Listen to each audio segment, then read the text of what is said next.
오늘 우리에게 주시는 하나님의 말씀은 사도행전 12장 1절에서 25절까지의 말씀입니다. 한 절씩 교독하겠습니다. 그때에 헤롯 왕이 손을 들어 교회 중 몇 사람을 해하려 하여 요한의 형제 야고보를 칼로 죽이니 유대인들이 이 일을 기뻐하는 것을 보고 베드로도 잡으려 할새 때는 무교절이리라. 잡음에 옥에 가두어 군사 내식인 네페에게 맡겨 지키고 유월절 후에 백성 앞에 끌어내고자 하더라. 이에 베드로는 옥에 갇혔고 교회는 그를 위하여 간절히 하나님께 빌더라. 헤롯이 잡아내려고 하는 그 전날 밤에 베드로가 두 군사 틈에서 두 쇠사슬에 매여 누워 자는데 파수꾼들이 문 밖에서 옥을 지키더니 호련히 주의 사자가 곁에 섬에 옥중에 광채가 조요하며 또 베드로의 옆구리를 쳐 깨워 가로되 급히 일어나라 하니 쇠사슬이 그 손에서 벗어지더라. 천사가 가로되 뼈를 띠고 신을 들매라 하거늘 베드로가 그대로 하니 천사가 또 가로되 겉옷을 입고 따라오라 한대 베드로가 나와서 따라갈새 천사의 하는 것이 참인 줄 알지 못하고 환상을 보는가 하니라. 이에 첫째와 둘째 팥소를 지나 성문으로 통한 세문에 이르니 문이 절로 열리는지라 나와 한 거리를 지나매 천사가 곧 떠나더라. 이에 베드로가 정신이 나서 가로되 내가 이제야 참으로 주께서 그의 천사를 보내어 나를 헤롯의 손과 유대 백성의 모든 기대에서 벗어나게 하신 줄 알겠노라 하여 깨닫고 마가라 하는 요한의 어머니 마리아의 집에 가니 여러 사람이 모여 기도하더라. 베드로가 대문을 두드린데 로데라 하는 계집 아이가 영접하러 나왔다가 베드로의 음성인 줄 알고 기뻐하여 문을 미처 열지 못하고 달려들어가 말하되 베드로가 대문 밖에 섰더라 하니 저희가 말하되 네가 미쳤다 하나 계집 아이는 힘써 말하되 참말이라 하니 저희가 말하되 그러면 그의 천사라 하더라. 베드로가 문 두드기를 그치지 아니하니 저희가 문을 열어 베드로를 보고 놀라는지라. 베드로가 저희에게 손짓하여 종용하게 하고 주께서 자기를 이끌어 옥에서 나오게 하던 일을 말하고 또 야고보와 형제들에게 이 말을 전하라 하고 떠나 다른 곳으로 가니라. 날이 새매 군사들은 베드로가 어떻게 되는지 알지 못하여 좁지 않게 소동하니 헤롯이 그를 찾아도 보지 못하며 파수꾼들을 신문하고 죽이라 명하니라. 헤롯이 유대를 떠나 가이사랴로 내려가서 거하니라. 헤롯이 도로와 시돈 사람들을 대단히 노여하나 저희 지방이 왕국에서 나는 양식을 쓰는 고로 일심으로 그에게 나와 왕의 침소 맡은 신하 블라스도를 지나여 화목하기를 청한지라. 헤롯이 나를 택하여 왕복을 입고 위에 앉아 백성을 효유한데 백성들이 크게 부르되 이것은 신의 소리요 사람의 소리는 아니라 하거늘 헤롯이 영광을 하나님께로 돌리지 아니하는 고로 주의 사자가 곧 친히 충이 먹어 죽으니라. 하나님의 말씀은 흥왕하여 다하더라. 다 같이요. 바나바와 사울이 부조의 일을 마치고 마가라 하는 요한을 데리고 예루살렘에서 돌아오니라. 아멘. 하나님의 나라와 세상의 나라는 정반대의 토대 위에 세워져 있습니다. 하나님의 나라는 하나님이 주인이 되시는 나라고 세상 나라는 자기가 자신을 왕으로 삼는 나라입니다. 하나님의 나라는 하나님을 최우선시하는 나라이고 세상 나라는 자신을 우선시하는 그런 나라입니다. 이렇게 하나님 나라의 가치관과 세상 나라의 가치관은 정반대에 있기 때문에 충돌이 일어날 수밖에 없습니다. 하나님의 백성들이 예수 그리스도의 복음을 전파했을 때 그 복음의 진리를 대적하고 핍박하는 사람들이 있었습니다. 그들이 복음을 거부했던 이유는 이 복음이 요구하는 하나님 나라의 가치관을 받아들이고 싶지 않았기 때문입니다. 복음은 우리의 삶이 하나님 중심으로 바뀌어질 것을 요구합니다. 우리 인생에 하나님을 주인으로 모시고 살아가는 새로운 삶으로 우리를 초대하는 것이 복음입니다. 그래서 복음이 전해졌을 때 자기가 왕이 되어서 살아가던 사람들은 자기 욕망을 따라 살아가던 그 삶을 포기하고 싶지 않아서 그걸 받아들이고 싶지 않았기 때문에 복음을 핍박하고 거부했던 것입니다. 그 대표적인 인물이 오늘 본문에 나오는 헤롯이라고 하는 사람입니다. 오늘 본문은 이렇게 시작합니다. 그때에 헤롯 왕이 손을 들어 교회 중 몇 사람을 해하려 하여 요한의 형제 야고보를 칼로 죽이니. 성경에는 헤롯이라는 이름이 여러 나오는데 오늘 본문에 나오는 이 헤롯 왕은 우리가 잘 아는 헤롯 대왕의 손자입니다. 그의 할아버지 헤롯 대왕은 예수님이 탄생하실 때에 베들레헴 지경의 2살 이하의 아이들을 모조리 학살했던 그런 잔인한 왕이었습니다. 그리고 이 헤롯 대왕의 아들, 그리고 오늘 이 등장하는 헤롯의 삼촌이 되는 헤롯이 있는데 그의 이름은 헤롯 안티파스라고 해서 그는 세례 요한을 죽였고 예수님께서 십자가에 달리시기 바로 직전에 그를 잠시 만나서 이 사람이 예수님의 기적을 보기를 원했는데 예수님은 아무 일도 해주지를 않았던 그런 왕입니다.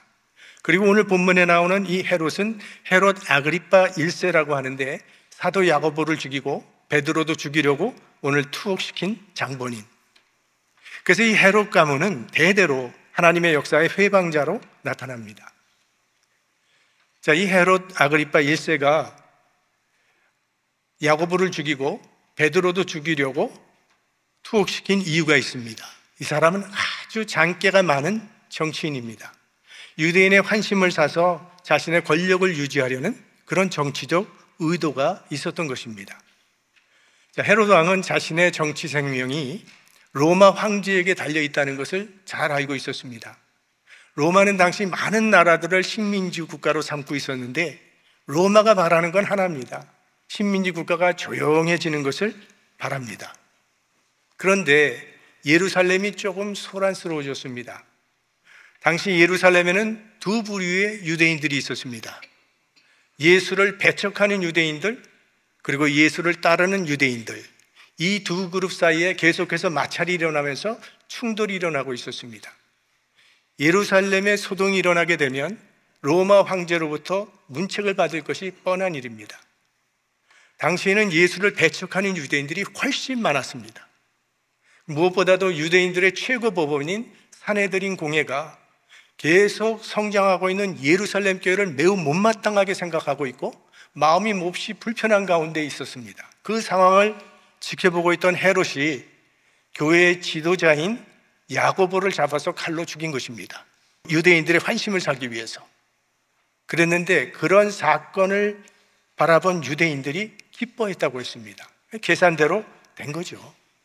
자, 이렇게 여론의 힘을 얻은 헤롯이 이번에는 교회에서 가장 영향력이 있는 지도자 베드로를 잡아 죽이려고 베드로까지 투옥시킨 것입니다. 베드로까지 죽여버리면 교회는 흐지부지 될 것이라고 생각을 한 것이죠. 베드로도 죽이려고 했는데 보니까 이게 6월절 명절인 겁니다. 명절에 사람을 죽이게 되면 여론이 나빠질 수 있기 때문에 그러면 이 명절 끝나면 베드로를 죽이겠다고 그를 감옥에 집어넣고 군사들을 통해서 지금 지키고 있는 가운데 있습니다. 총 16명의 군인이 4명이 한조가 돼서 6시간씩 교대로 아주 철저하게 베드로를 지키고 있었습니다.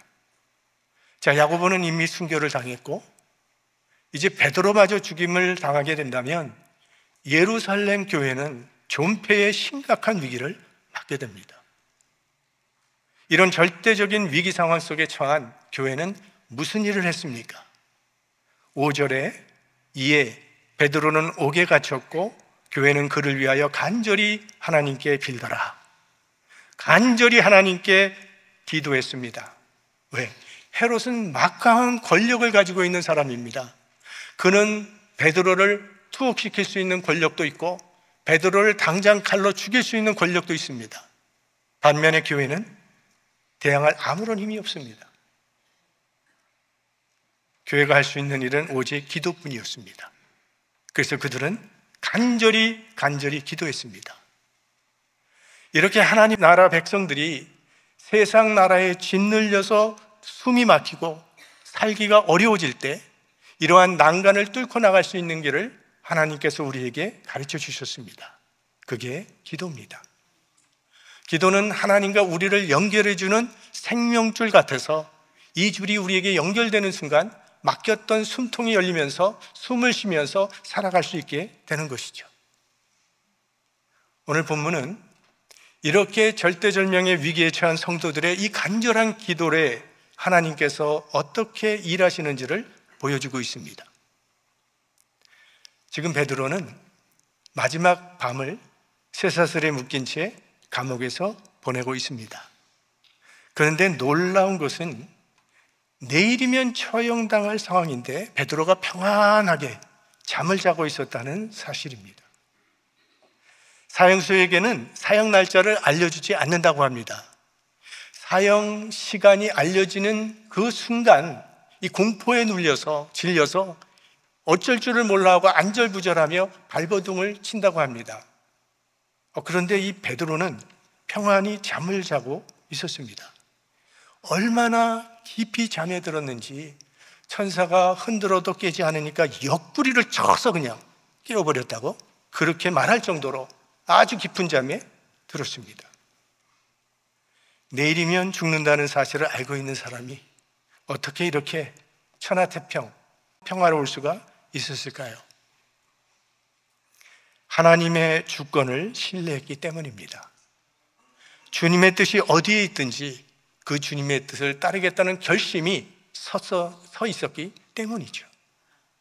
하나님의 뜻이 내가 살게 되는 것이라면 살게 하실 것이고, 죽는 것이라면 죽어서 하나님께서 영광을 받게 하실 것이다.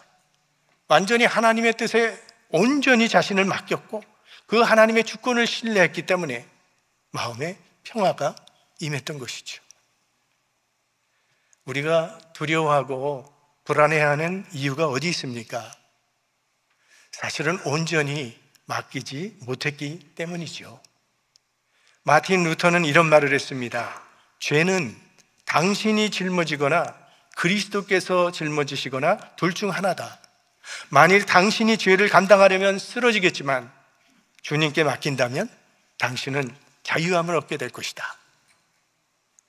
오늘 이 죽음의 위기에서 구원받은 베드로가 오늘 이 경험을 통해서 성도들에게 편지를 하나 보내는데 베드로전서에 이렇게 성도들을 권면합니다. 너희 염려를 다 주께 맡겨버리라. 이는 저가 너희를 권고하심이라. 우리는 살아가면서 무거운 짐 하나씩은 다 지고 살아가는 것 같습니다. 어떤 사람은 질병의 짐을, 어떤 이는 고난의 짐을, 어떤 이는 물질의 짐을, 외로움의 짐, 실패의 짐, 과거의 상처라고 하는 짐, 때로는 이 짐들이 우리를 짓눌러서 숨쉬기도 어렵게 만들 때가 있습니다. 우리가 맡길 수만 있다면 이 모든 짐들을 주님께 맡길 수 있기를 바랍니다. 우리가 이 짐을 하나님께 맡기기만 한다면 하나님께서는 우리 짐을 맡아주실 것입니다. 주님의 주권을 신뢰하고 주님 앞에 모든 것을 맡길 때 우리 삶에는 참된 평안이 임하게 될 것입니다. 근데 이 맡기는 것이 그렇게 쉽지가 않죠. 기도할 때는 주님께 맡깁니다 라고 기도하고는 끝나자마자 어떡하지? 또 걱정하기 시작하죠. 기도할 때는 진보다리를 다 주님 맡아주십시오 내려놨다가 아멘과 동시에 내 보따리 하고 다시 가지고 간다는 거예요. 여러분, 오늘 이 베드로처럼 온전히 주님께 맡기시기 바랍니다. 그러면 주님의 평화가 우리의 심령 가운데 임하게 될 것입니다.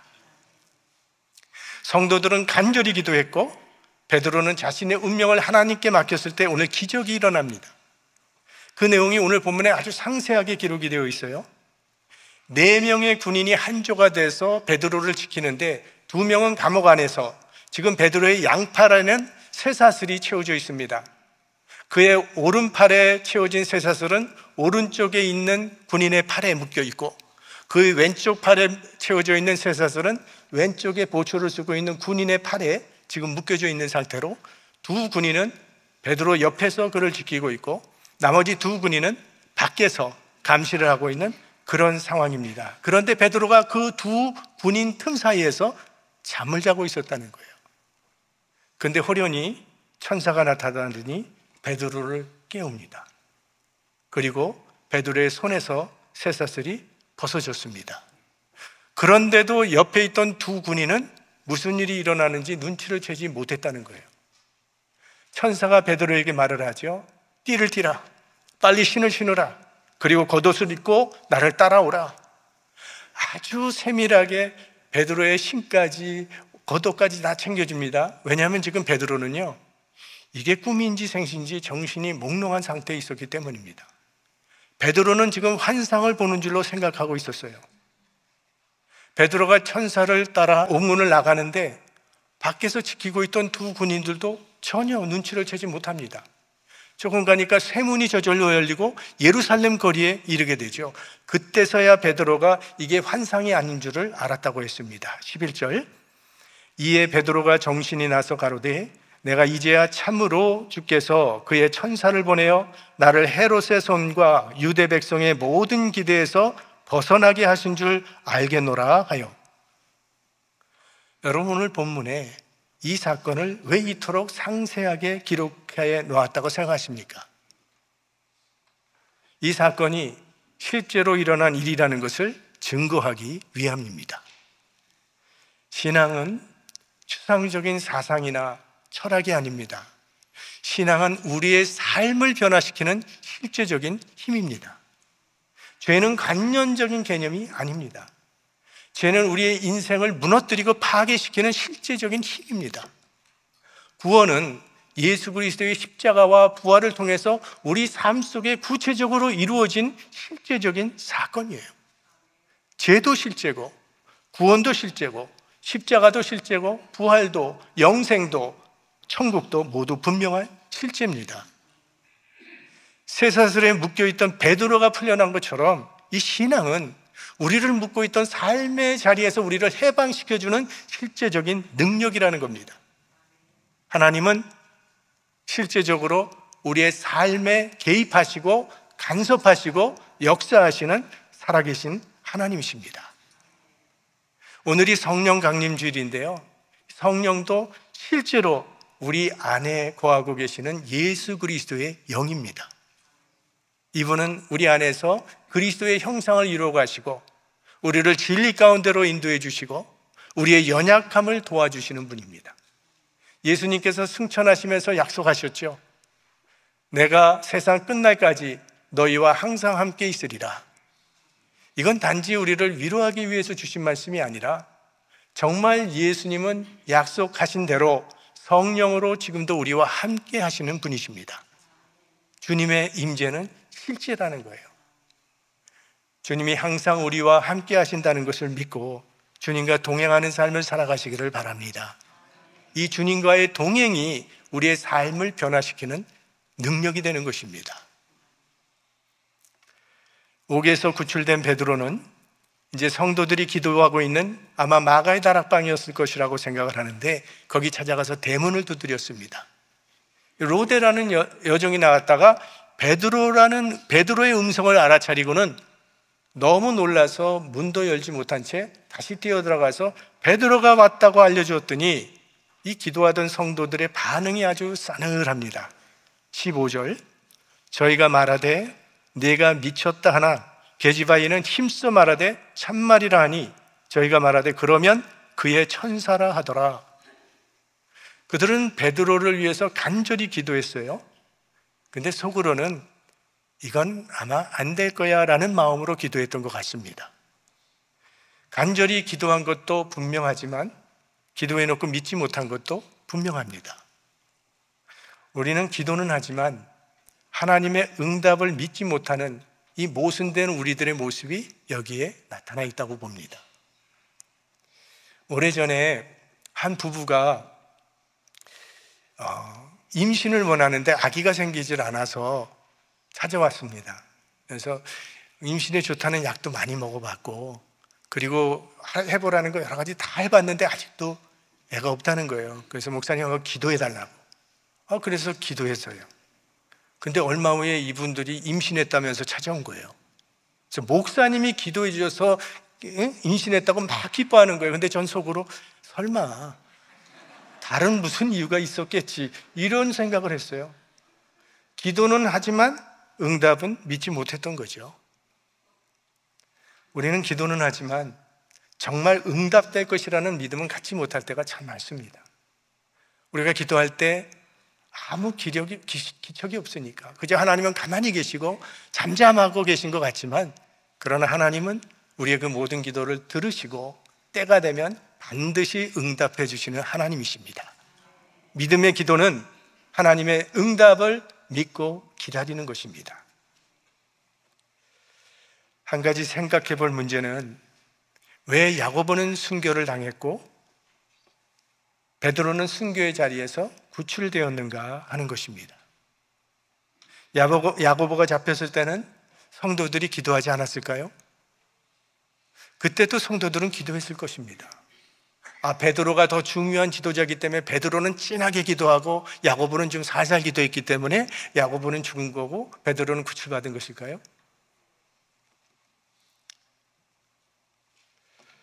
하나님께서는 야고보가 죽지 않도록 하실 수 있었지만 그냥 죽음을 허용하셨습니다. 정확한 이유는 하나님만 알고 계시죠. 베드로는 아직 더 살아서 감당해야 할 하나님의 섭리가 있었던 것 같습니다.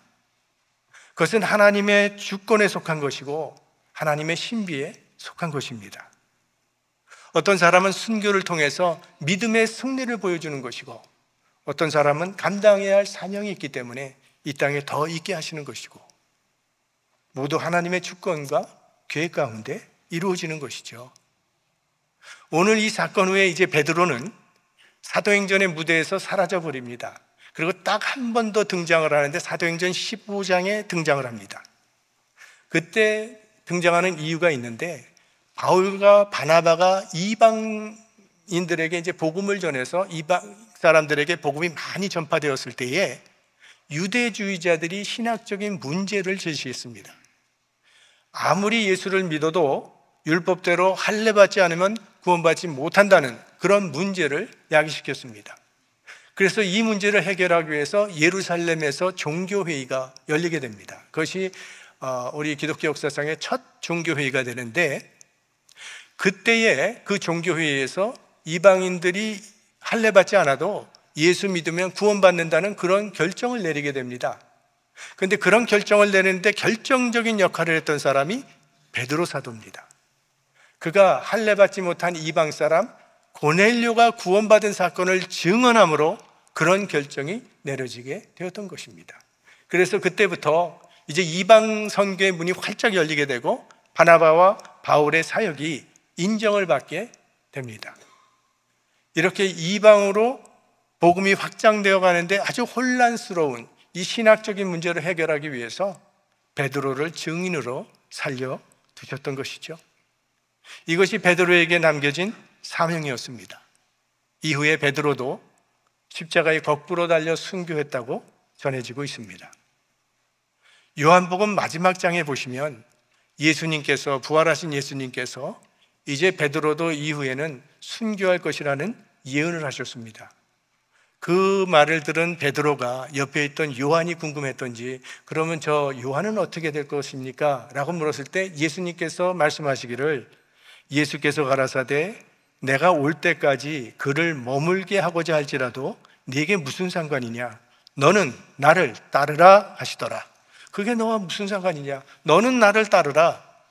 하나님과 나와의 관계만 생각하라는 말씀입니다.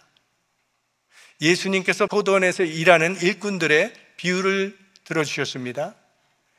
포도원 주인이 아침 일찍 나가서 길거리에 있는 사람을 포도원에 일하라고 보냈습니다. 한 데나리온을 약속했죠.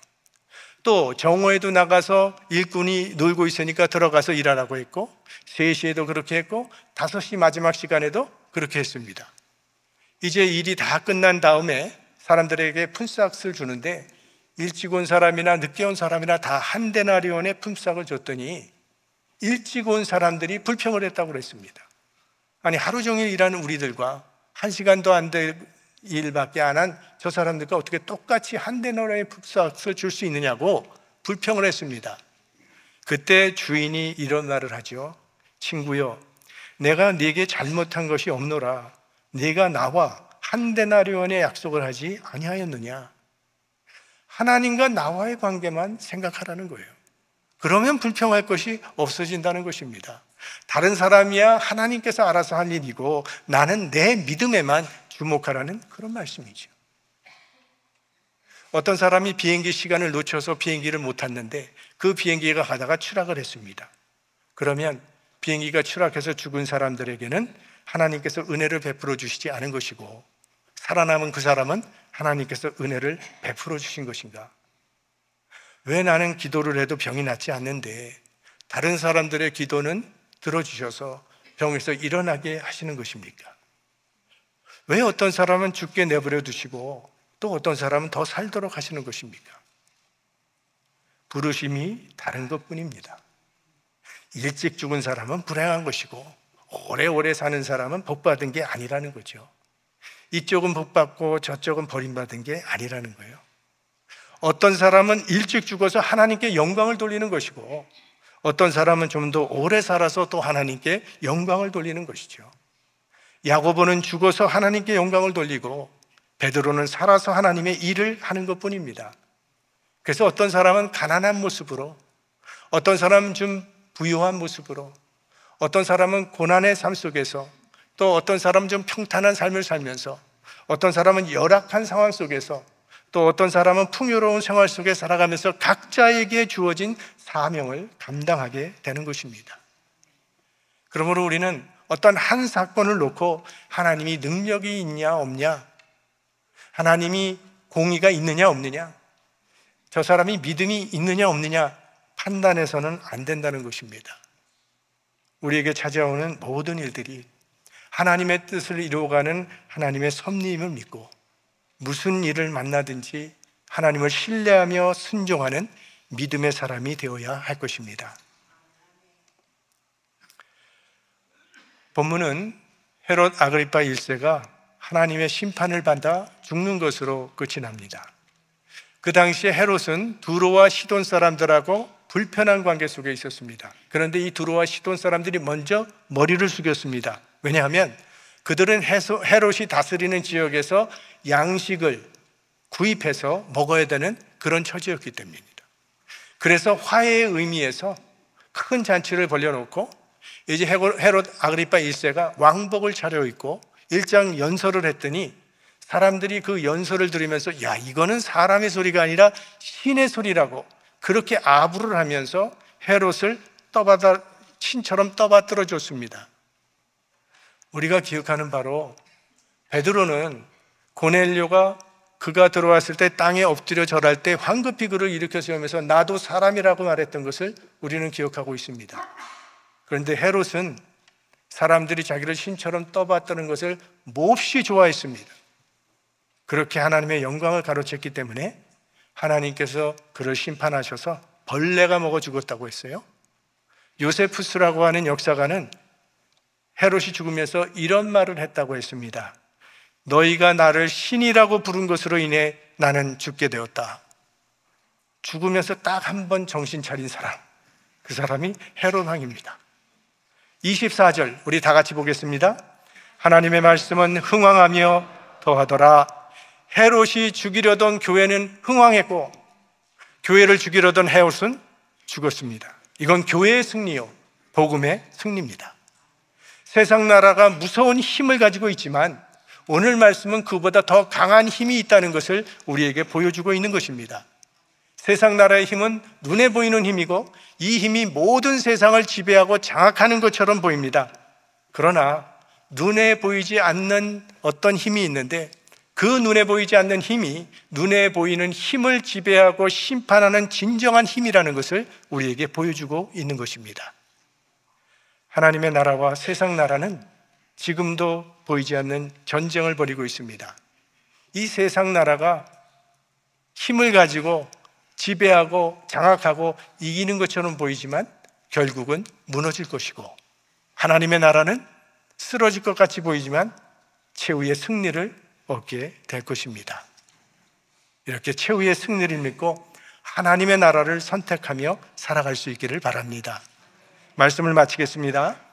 자, 오늘 우리는 야고보의 죽음을 통해서 순교의 영광을 보고 베드로의 구출을 통해서 하나님의 계획을 봅니다. 그리고 그 모든 일 위에 하나님의 주권이 역사하고 계심을 바라보게 됩니다. 우린 살면서 이해할 수 없는 상황들을 만날 때가 있죠. 왜 나에게 이런 일이 일어나는지, 왜 내게는 응답하지 아니하시는지 질문할 때가 있습니다. 그러나 분명한 것은 우리 하나님은 절대 실수가 없으신 분이라는 사실입니다. 순교의 길을 가든 구출의 은혜를 입든 하나님은 우리를 잊지 않으시고 선하신 뜻을 이루어 가실 것입니다. 야고보의 죽음도 베드로의 생명도 하나님께 영광이 되었습니다. 우리의 삶도 우리의 죽음도 하나님께 영광이 되기를 소망합니다. 우리가 이렇게 결단했으면 좋겠습니다. 주님, 나의 삶을 온전히 주님의 손에 맡겨드립니다. 기쁜 일이든지 슬픈 일이든지 살든지 죽든지 나의 이 삶이 하나님께 영광이 되기를 원합니다. 이런 믿음의 고백이 여러분의 영혼 가운데 가득해서 우리 주님께서 주시는 참된 평안을 누리시기를 주의 이름으로 축원합니다.